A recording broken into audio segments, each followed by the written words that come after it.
When President Donald Trump launched his now infamous tariff war in 2018, most pundits and political operatives mistook it for a simple economic maneuver, another blunt instrument wielded by a real estate tycoon-turned-president who, in their minds, didn't understand global diplomacy. But that perception missed the forest for the trees. The true crux of Trump's trade war wasn't about soybeans or washing machines. It was about confronting China's decades-long campaign of economic warfare against the United States. Tariffs were the opening salvos in a broader strategy, one aimed at turning the tide on a total war waged without bullets. Recent imposition of even higher tariffs in 2025 escalated the war, and there's no turning back now. China's economic assault on the United States and the West has never required tanks or missiles. Instead, it has unfolded quietly, insidiously across boardrooms, factories, shipping ports, universities, and now even within the digital veins of our technological infrastructure. For decades, China has engaged in rampant intellectual property theft, strategic industry targeting, currency manipulation, massive state subsidies, and the exploitation of WTO loopholes. All of this carried out under the guise of peaceful development, while the CCP nurtured a strategy of replacing America as the dominant global power without ever firing a shot. China's motivations are deeply historical and deeply strategic. Consider fentanyl. Many see it merely as a drug crisis, but the CCP sees it as payback. 200 years ago, the West, led by Britain and supported by others, including the United States, inflicted the opium wars on China, humiliating a once great empire. Today, with fentanyl streaming across the American border, much of it originating from China, we are witnessing an eerie echo of that revenge. Death by overdose is not just collateral damage. In Beijing's long memory, it's poetic justice. President Trump saw through this. Unlike his predecessors who paid lip service to the idea of confronting China, Trump made it personal.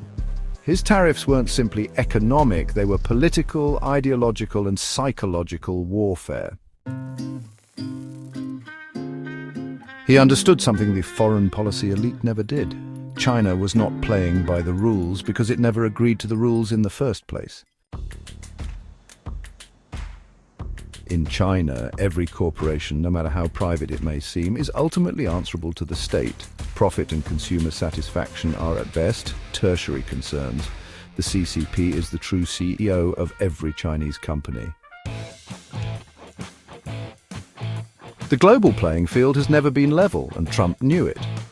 That's why, unlike prior administrations that turned a blind eye to Chinese violations, Trump threw the rulebook out the window and met China's economic aggression with unapologetic retaliation. Critics claimed the tariffs would backfire. They screamed about higher prices, disrupted supply chains, and alienated allies. But what they failed to grasp is that Trump wasn't trying to fix the old system. He was trying to blow it up. In this context, the tariffs were much more than an economic weapon. They were a signal. They told the world that the United States was done being the global doormat. And sure enough, nations came running. Japan, the European Union, Israel, India. Suddenly, countries that had been lukewarm about trade negotiations were eager to strike deals. Trump understood that when you threaten to shut down the world's largest consumer market, the exporters line up at the door. China was the real target, but everyone else got the message loud and clear. He was showing strength, and in geopolitics, strength is a currency that buys attention and respect. One of the more overlooked aspects of Trump's strategy was his determination to shut down backdoor access points for Chinese goods entering the US tariff-free. Countries like Mexico and Canada, both of which enjoy preferential access to US markets under trade agreements, had become unwitting and sometimes willing transshipment hubs for Chinese manufacturers. Goods made in China were being lightly modified or repackaged in these nations and then stamped with Made in Mexico or Made in Canada labels. effectively laundering their true origin and bypassing US tariffs. Trump didn't just see this loophole, he went after it. The USMCA, which replaced NAFTA, included specific provisions to tighten rules of origin requirements, increase transparency, and prevent the triangulation of Chinese goods through North American neighbors. It was a clear message: no more games. If you want access to the American consumer, you better come clean. For decades, global corporations had used trade agreements as a shell game. Trump ended that. The days of pretending Chinese goods were anything but Chinese were over. The media largely missed another key detail. Many of the deals that followed the tariff announcements were not improvised. They were already in motion. Trump, the master negotiator, knew the game. He had pre-packaged the outcomes.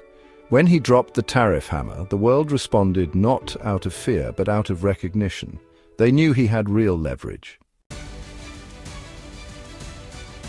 For the first time in decades, the US wasn't asking for better terms, it was demanding them. Nowhere was this more evident than in Latin America, and particularly Panama. The Panama Canal, once the crown jewel of American engineering, has become a quiet flashpoint in the new Cold War. Panama's decision to allow Chinese companies to operate canal ports was a slap in the face to the treaty under which the United States returned the canal.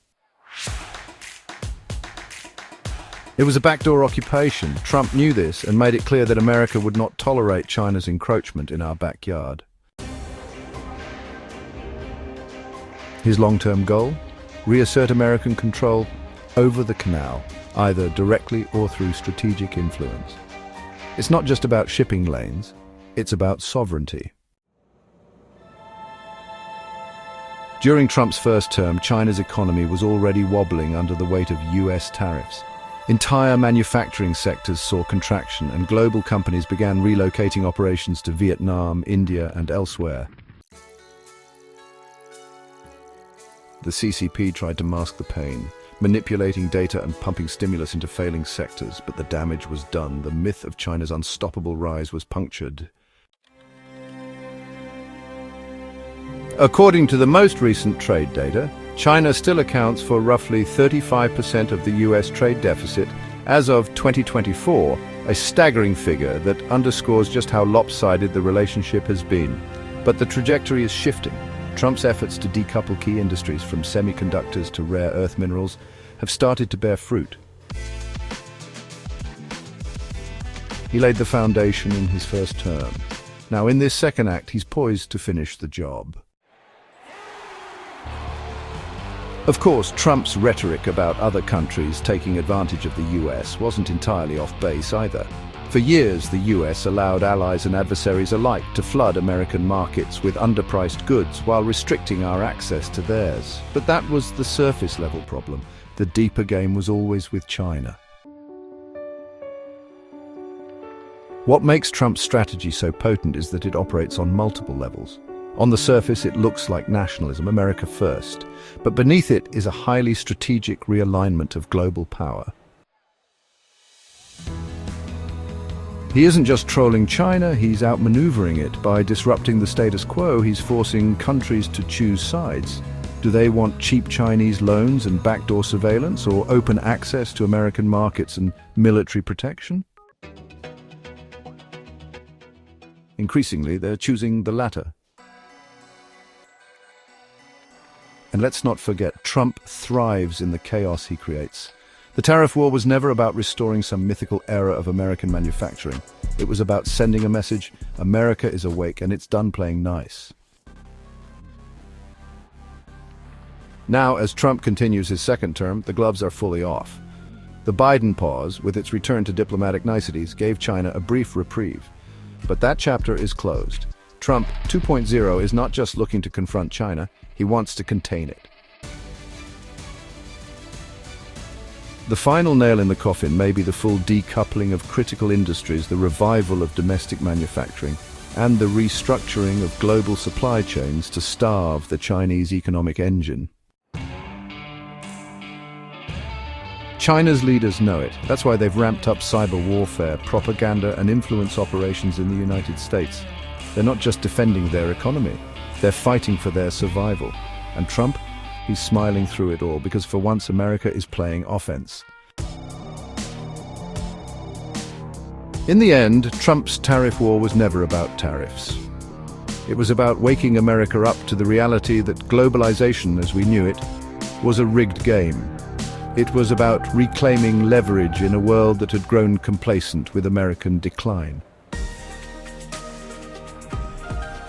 And most of all, it was about taking the fight to the one adversary bold enough to think they could beat us at our own game.